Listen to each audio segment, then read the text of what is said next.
The Trevor Zegras. Oh, assist from behind the net. What, in that against Buffalo you're talking about in that game? Sorry, I don't know all the players' names. I barely know all the Leafs names. I try really hard to know them for what I do here, but you're talking about the it was like, was it New Jersey? I don't know who it was. Who's that guy on? It was against Buffalo though, right? The flip up over the back of the net. I thought it just bounced in off the back of the goalie. I didn't realize some other guy tapped it in. I didn't even realize that, but that's a genius move. That's a genius move. There you go. If you did that in one of the NHL highlights for NHL 22, if you did that and you put that up there, okay, people would be like, this game is broken. It's garbage, right? Oh, this game is so broken. EA sucks. They don't know what they're doing. Really? Because I bet you can do that move. I bet you can do that move in the game.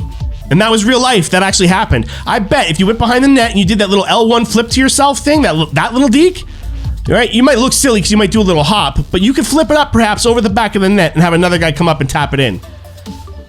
You can do that.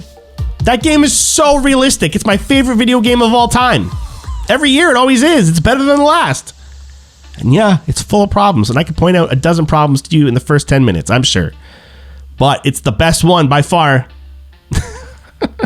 And half the stuff that the internet freaks out about it not being realistic, they don't know. They don't watch real hockey. They don't see the stuff that goes on. They don't get it. All right? They think they watch real hockey, but they're not watching. They're watching a scoreboard. And they're listening to what announcers tell them to listen to. That's it. They don't have a mind of their own. They're not analyzing the game for themselves. They're not trying to figure out what's really going on out there. They have no interest in that. Did my team win or did my team lose? That's it. That's as far as it goes for them. They're not real hockey fans. They're winning fans. They're fans of winning. You know? Play the game. Try it sometime. You'll see. Stuff like this happens all the time. And when it does, it's celebrated because it's still crazy. Like, that's what I'm saying. Because something like this happens all the time, right? Crazy plays that nobody thinks of in hockey. Each one is special because you may never see that one again, or you may not see it for a very long time. But at one point, the Michigan was a rare thing that nobody ever saw. You only heard about it in rumors and maybe some YouTube links that someone might have sent you. But it didn't show up in the NHL until years later. You know, like, that stuff is cool. Hockey's awesome for that. Hockey's awesome because things just can change in a heartbeat. Someone figures out a new move and it's game changing. Right? How about that Colorado breakaway? Right? I don't even know the player's name went end to end. If you notice, in his own zone, okay, he does a little pivot thing.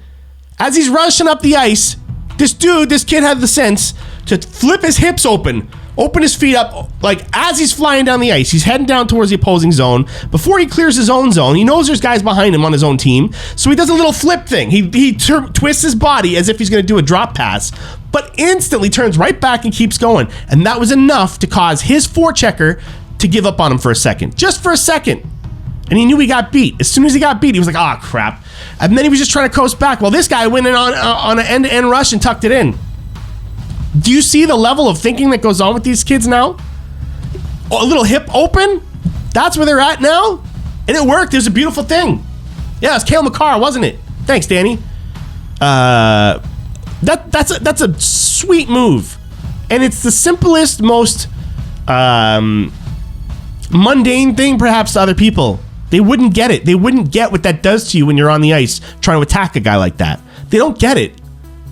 You know what I mean? They probably look at that and go, oh, he just lost his balance or something like that. No, that was a deliberate move and it was sweet and it worked. And that was well before you got within scoring range. It's the little details that lead up to the big moments, man. Sometimes a cross-crease goal doesn't seem like much if you're only looking at the cross-crease goal. And I'm talking about in real life too.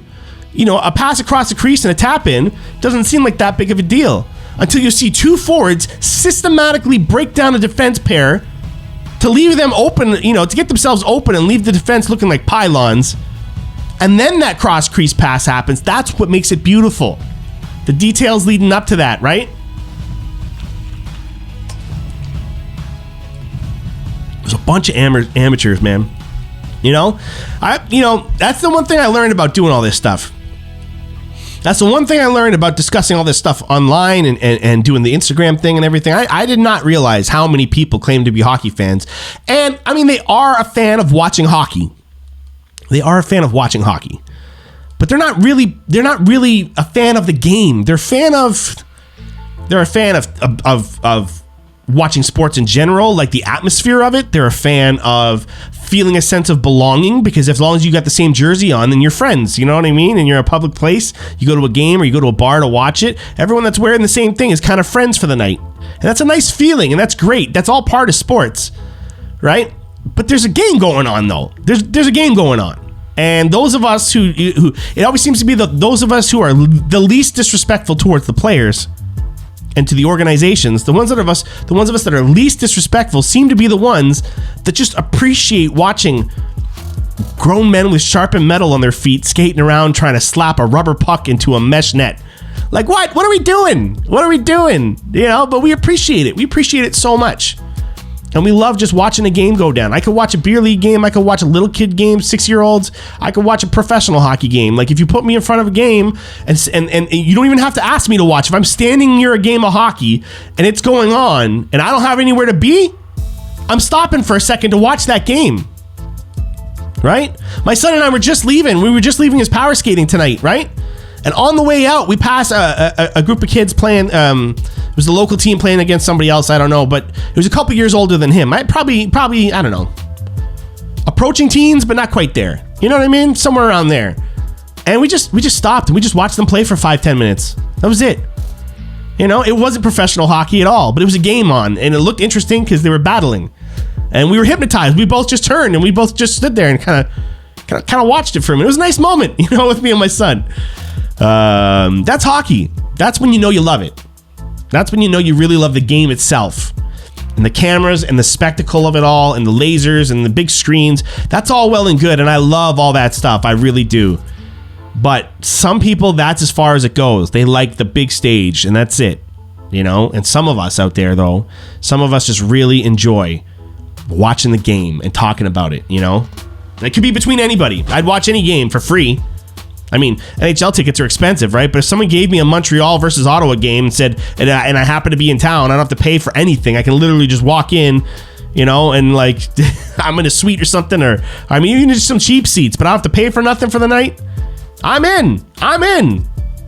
You're not gonna watch that game? I'll watch that game. I'll leave this stuff at home because these guys aren't even in the building. There's no reason to disrespect anybody there, and I'll go in and I'll watch a Montreal Ottawa game. Why not? Why not? It's hockey, man. I love it. Sorry, I'm ranting, and I'm sure that you guys want to get your words in the chat there and stuff, and I just keep ranting and getting in the way of it all. It's been a good couple days, man, for hockey. I don't know. There's been lots to talk about and lots to get passionate about, and I'm excited. Did I miss anything else? Like, am I boring you guys?